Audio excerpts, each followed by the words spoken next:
Hi friends, ఎలా ఉన్నారు? నేనైతే చాలా బాగున్నాను. ఈరోజు నేను బెల్లము నువ్వులు కలిపి ఇలా లడ్డూలుగా చేశాను. చాలా అంటే చాలా బాగుంటుంది, ప్లస్ సింపుల్గా కూడా అయిపోతుంది.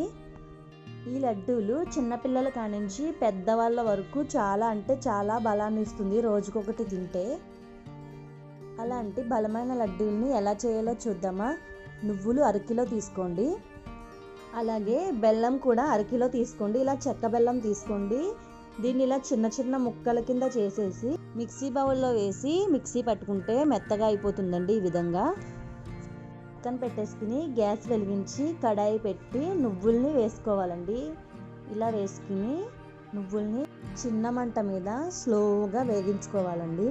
పెద్ద మంట పెడితే మాడిపోతాయి ఒక పక్కన, అందుకని చిన్న మంట పెట్టి ఈ విధంగా కలుపుకుంటూ ఫ్రై చేసుకోవాలండి. ఈ విధంగా లేత ముక్కుబడం కలర్ వచ్చేంత వరకు ఫ్రై చేసుకోవాలి. ఈ విధంగా కలుపుకుంటూ ఫ్రై చేసుకోవాలండి.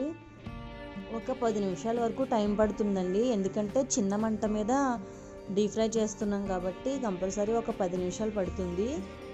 మొత్తము కింద నుంచి పైకి కలుపుకుంటూ ఫ్రై చేసుకోవాలండి, ఎందుకంటే మళ్ళీ కింద మాడిపోతాయి, పైనేమో తెల్లగా ఉంటాయి.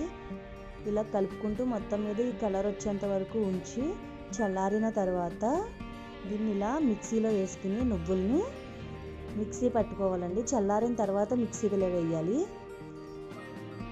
మరీ మెత్తగా పట్టుకోకూడదండి. ఈ విధంగా పట్టుకోవాలి. ముందుగా మనం బెల్లం పట్టుకున్నాం కదా, ఈ బెల్లంలో ఆ పొడిని వేసేసి ఈ విధంగా ఒకసారి మొత్తం కలుపుకోవాలి. ఇలా కలుపుకున్న తర్వాత మొత్తం నువ్వులు బెల్లం అంతా కలిసేటట్లు కలుపుకోవాలి. ఇలా కలుపుకున్న మిశ్రమాన్ని అంతా కూడా చక్కగా చిన్న చిన్న లడ్డూల కింద చుట్టుకోవాలండి. బాగా చిన్నవి కాకుండా పెద్దవి కాకుండా సమానంగా చుట్టుకోవాలి. మన చేతి వేళ్ళతో గట్టిగా పట్టుకుంటే ఇలా రౌండ్ వచ్చేస్తుందండి. లడ్డూలు ఈజీగానే వచ్చేస్తాయి, కావాలంటే ట్రై చేయండి. ఇలా చుట్టుకున్న లడ్డూని ఒక ప్లేట్లో పెట్టేసుకుంటే నువ్వుల లడ్డూలు రెడీ. ఇది రోజుకొకటి తింటే బలవంతంగా మన బాడీలో కంపల్సరీ వస్తుంది. ఇలా సింపుల్గా తయారు చేసుకుని మీ పిల్లలకి రోజుకొకటి ఇస్తే వాళ్ళు ఎముకలు కొంచెం గట్టిపడి బలంగా ఉంటారు. కావాలంటే ట్రై చేయండి ఫ్రెండ్స్. Thank you.